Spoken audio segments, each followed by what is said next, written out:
আমেৰিকাৰ ৰাষ্ট্ৰপতি Donald Trump এইবাৰ ফচি গৈছে। আপোনালোকে ঠিকেই শুনিছে। ইৰাণৰ বিৰুদ্ধে দ্বিতীয়খন যুদ্ধ বা দ্বিতীয়বাৰৰ বাবে যুদ্ধ আৰম্ভ কৰি ট্ৰাম্প অতি বেয়াকৈ ফচিছে। কিয়নো ট্ৰাম্পে ভাবিছিলে যে ইৰাণৰ ওপৰত নতুনকৈ আক্ৰমণ কৰি এই যুদ্ধত ট্ৰাম্পে জয়লাভ কৰিব। আমেৰিকাৰ জনতাক এটা ধাৰণা দিয়াৰ চেষ্টা কৰিব যে ট্ৰাম্প আৰু আমেৰিকা শক্তিশালী হৈ আছে। কিন্তু ট্ৰাম্পে যেতিয়া দ্বিতীয়বাৰৰ বাবে যুদ্ধ আৰম্ভ কৰিলে আৰু বুজি উঠিলে যে ইৰাণক বলেৰে, ইৰাণক ভয় ভাবুকিৰে, ইৰাণক যুদ্ধৰে পৰাস্ত কৰিব পৰা নাযায়। ট্ৰাম্পে ক্ৰমান্বয়ে বুজি উঠিছে যে ষ্ট্ৰেট অফ হৰমুজ ইৰাণৰ পৰা শক্তি প্ৰয়োগেৰে দখল কৰিব পৰা নাযায়। ট্ৰাম্পে ভালকৈ বুজি উঠিলে ইৰাণৰ যদি ব্ৰিজসমূহ ভাঙি দিয়া হয়, ইৰাণৰ যদি শক্তি প্ৰকল্পক লক্ষ্য কৰি লোৱা হয়, জল প্ৰকল্পক লক্ষ্য কৰি লোৱা হয়, একে ভাষাৰে ইৰাণে মধ্যপ্ৰাচ্যৰ আন দেশসমূহতো উত্তৰ দিব। কেৱল হৰমুজেই নহয়, ইৰাণে হুতিৰ সহায়ত বাবেল মানডেব বন্ধ কৰি দিব। ইয়াৰ ফলত ট্ৰাম্প সমস্যাত পৰিল। বিগত শুকুৰবাৰৰ পৰা ট্ৰাম্পে পুনৰ সিদ্ধান্ত ল'লে আৰু এই মুহূৰ্তত ইৰাণৰ ওপৰত ট্ৰাম্পে কোনো আক্ৰমণ কৰা নাই। আপোনালোকে ঠিকেই শুনিছে, যি ট্ৰাম্পে কৈছিলে যে ইৰাণক নতুনকৈ শেষ কৰি দিম, ইৰাণৰ ওপৰত এইটো সেইটো ব্যৱস্থা ল'ম, হঠাৎ ট্ৰাম্পে শান্তিৰ কথা কৈছে, হঠাৎ ট্ৰাম্পে আলোচনাৰ কথা কৈছে আৰু এই আক্ৰমণ স্থগিত কৰাৰ লগে লগেই এতিয়া আমেৰিকাত প্ৰশ্ন উত্থাপিত হৈছে, যদি আক্ৰমণ স্থগিত কৰিবলগীয়া আছিলে, যদি আলোচনা কৰিবলগীয়া আছিলে, ট্ৰাম্পে ইৰাণক লক্ষ্য কিয় কৰি লৈছিলে? ইৰাণৰ পিকেক্স মাউণ্টেইনত কিয় আক্ৰমণ কৰিম বুলি কৈছিলে? এই সকলোবিলাক এতিয়া ট্ৰাম্পৰ বাবে বুমেৰাং হৈ পৰিছে নেকি? ইফালে ঘটনা সংঘটিত হৈ থকাৰ মাজতেই ইৰাণৰ তৰফৰ পৰা সৰ্বোচ্চ নেতা মুস্তাফা খেমেনিয়ে বৃহৎ ঘোষণা কৰিছে। ইৰাণৰ তৰফৰ পৰা কোৱা হৈছে এই যুদ্ধ নতুনকৈ আমেৰিকাই আৰম্ভ কৰিছে, নতুনকৈ আমেৰিকাই স্থগিত কৰিছে, কিন্তু যুদ্ধৰ কেতিয়া অন্ত পৰিব ইয়াৰ সিদ্ধান্ত আমেৰিকাই নহয়, ইয়াৰ সিদ্ধান্ত গ্ৰহণ কৰিব ইৰাণে। আনহাতে কাস্পিয়ান সাগৰত ইৰাণৰ জাহাজক লক্ষ্য কৰি লোৱাৰ লগে লগেই ইউক্ৰেইনক হুংকাৰ প্ৰদান কৰিছে ইৰাণে। এই যুদ্ধত ইউক্ৰেইনক ইৰাণে লক্ষ্য কৰি ল'লেও আচৰিত হ'বলগীয়া একো নাই, অৰ্থাৎ যুদ্ধ এটা প্ৰান্তৰ পৰা আন এটা প্ৰান্তলৈ বিয়পি পৰিছে। ছৌদি আৰবৰ কেইবাটাও প্ৰান্তত হাই এলাৰ্ট জাৰি কৰা হৈছে। ছৌদি আৰবত প্ৰৱেশ কৰিছে হুতিৰ মিছাইল আৰু ইৰাকৰ পৰা নিক্ষেপ কৰা ড্ৰোনে। এইদৰে এই যুদ্ধক লৈ বৰ্তমান সময়ত অতিকৈ ভয়াৱহ পৰিৱেশৰ সৃষ্টি হৈছে। সমগ্ৰ ঘটনা কি আৰু কিদৰে ট্ৰাম্পৰ বাবে এই যুদ্ধ এতিয়া জটিল হৈ পৰিছে তাৰ সবিশেষ এই ভিডিঅ'ত লৈ অহাৰ চেষ্টা কৰিছোঁ।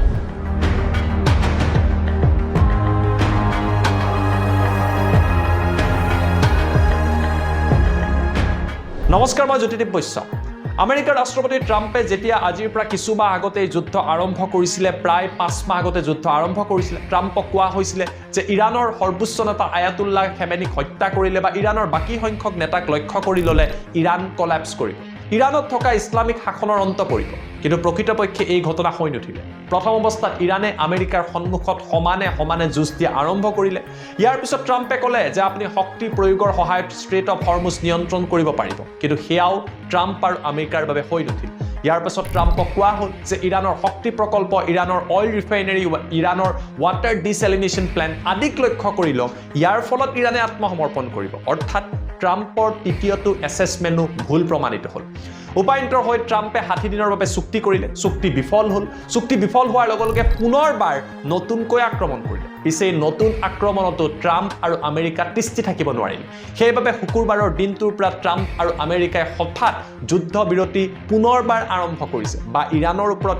আক্ৰমণ স্থগিত ৰাখিছে। অৰ্থাৎ প্ৰকাৰান্তৰে এটা কথা স্পষ্ট হৈ পৰিছে, এই যুদ্ধৰ বাবে আমেৰিকা যিমান প্ৰিপেয়াৰ্ড হৈ আছিলে, যিমান আমেৰিকাই প্ৰস্তুতি চলাইছে, তাতকৈ অধিক প্ৰিপেয়াৰ্ড আছিলে ইৰাণ। যি ইৰাণক আণ্ডাৰডগ বুলি ভবা হৈছিলে, আণ্ডাৰ এষ্টিমেট কৰিছিলে, সেই ইৰাণে প্ৰমাণ কৰি দেখুৱালে যে তেওঁলোকৰ এয়াৰফ'ৰ্চ সম্পূৰ্ণৰূপে আমেৰিকাই দাবী কৰা অনুসৰি ধ্বংস কৰি দিলেও,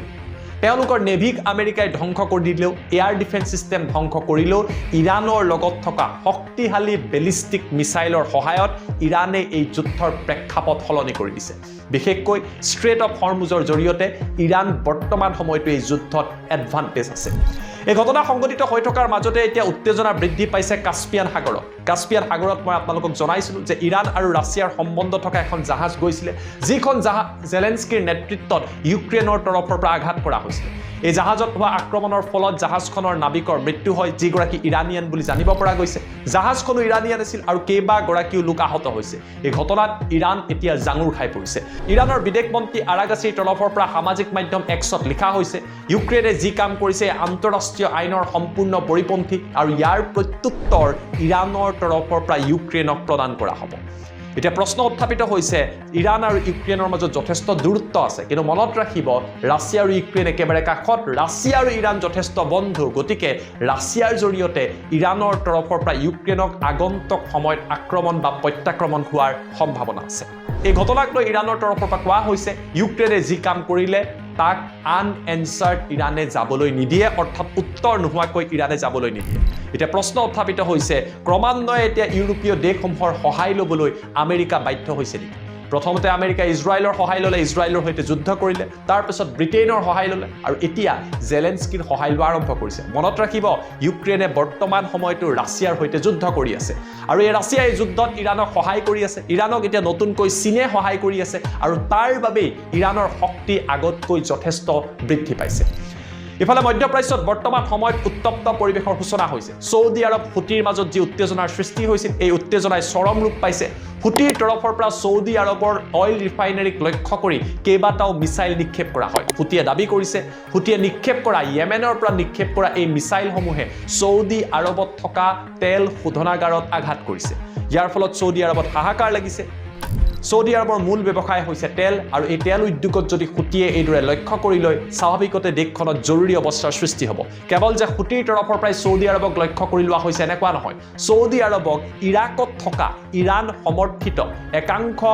বিদ্ৰোহীৰ তৰফৰ পৰা লক্ষ্য কৰি লোৱা হৈছে নতুনকৈ ড্ৰোন নিক্ষেপ কৰা হৈছে আৰু ইৰাকৰ পৰা যোৱা এই ড্ৰোনে প্ৰৱেশ কৰিছে সৌদি আৰবত মুঠৰ ওপৰত সৌদি আৰবক এতিয়া ঘেৰি লোৱাৰ পৰিকল্পনা কৰিছে ইৰাণে কিয়নো সৌদি আৰবে দীঘলীয়া সময় ধৰি আমেৰিকাৰ সৈতে বন্ধুত্ব কৰি আহিছিলে তেওঁলোকৰ বেছ আমেৰিকাক ব্যৱহাৰ কৰিবলৈ দিছে আৰু ইয়াক লৈ ইৰাণ ক্ষুণ্ণ হৈ পৰিছে এনে কাৰণতে বাবেল মানদেব বন্ধ কৰি দিয়া হৈছে সৌদি আৰবে ভাবিছিল হৰমুজ বন্ধ হৈ থকাৰ বাবে তেওঁলোকে তেল পৰিবহন কৰিব বাবেল মানদেবৰ জৰিয়তে কিন্তু হুতিয়ে কৈছে সৌদি আৰবৰ যদি জাহাজ বাবেল মানদেবেদি যায় তেওঁলোকে লক্ষ্য কৰি ল'ব ইয়াৰ বাবে এতিয়া বিমূৰত পৰিছে সৌদি আৰব কেৱল সৌদি আৰবেই নহয় মধ্যপ্ৰাচ্যত থকা যিবিলাক আমেৰিকাৰ বন্ধু ৰাষ্ট্ৰ আছে এই ৰাষ্ট্ৰসমূহৰ ওপৰতো ইৰাণে হেঁচা বৃদ্ধি কৰিছে এনে কাৰণতে ট্ৰাম্পে এতিয়া হঠাৎ যুদ্ধ স্থগিত ৰাখিবলগীয়া হৈছে ট্ৰাম্পে পুনৰবাৰ আলোচনাৰ কথা কৈছে ডিপ্ল'মেচিৰ কথা কৈছে অৱশ্যে ট্ৰাম্পে কৈছে যদি ইৰাণে ডিল নকৰে পুনৰবাৰ ইৰাণৰ ওপৰত ব্যৱস্থা গ্ৰহণ কৰিব কিন্তু ট্ৰাম্পৰ কথাক এতিয়া কোনেও গুৰুত্ব দিয়া নাই কিয়নো ট্ৰাম্পে ইয়াৰ আগতেও এনেকুৱা কথা কৈ আছে এটা কথা কয় 24 ঘণ্টাৰ পিছত আন এটা কাম কৰে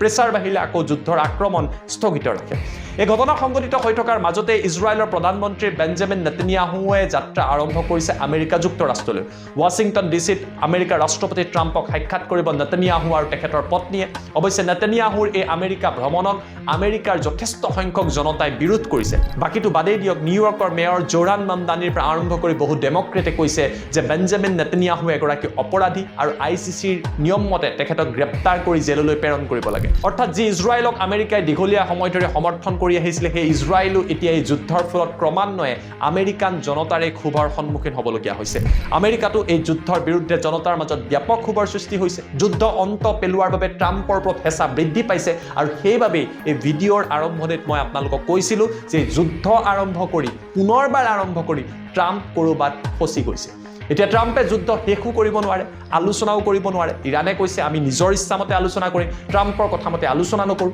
অৰ্থাৎ ইয়াৰ অৰ্থ নিজে পতা জালত নিজে পতা ফান্দত আমেৰিকাৰ ৰাষ্ট্ৰপতি নিজে ফচি গৈছে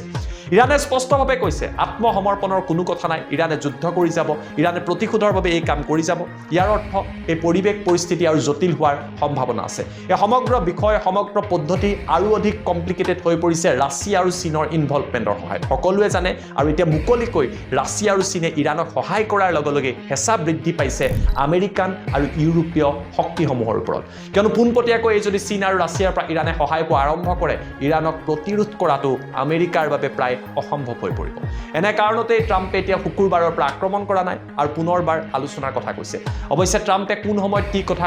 কেতিয়া কয় আৰু কেতিয়া সিদ্ধান্ত সলনি কৰে সেয়া বিশ্ববাসীয়ে নাজানে তাৰ বাবে ইৰাণে কৈছে যিকোনো পৰিস্থিতিৰ সৈতে মোকাবিলা কৰিবলৈ ইৰাণ সাজু হৈ আছে এইদৰে এতিয়া বিশ্বত ইৰাণ আৰু আমেৰিকাৰ উত্তেজনাৰ ঘটনাসমূহৰ প্ৰেক্ষাপট সলনি হৈ আছে তাৰ ওপৰত বিশ্বৰ সকলোৰে দৃষ্টি নিবদ্ধ হৈ আছে এই সবিশেষ তথ্য আপোনালোকৰ বাবে তথ্যভিত্তিক লৈ অহাৰ চেষ্টা কৰিলোঁ এই সমগ্ৰ বিষয়ক লৈ আপোনালোকে কি ভাবে আমাক কমেণ্ট কৰি জনাবলৈ নাপাহৰিব আৰু যদি আমাৰ চেনেলটো দ্য পালছ আপোনালোকে নতুনকৈ চাই আছে ইউটিউবত যদি চাই আছে ছাবস্ক্ৰাইব কৰি দিব আৰু যদি ফেচবুকত চাই আছে চেনেলটো ফ'ল' কৰি দিবলৈ নাপাহৰিব ধন্যবাদ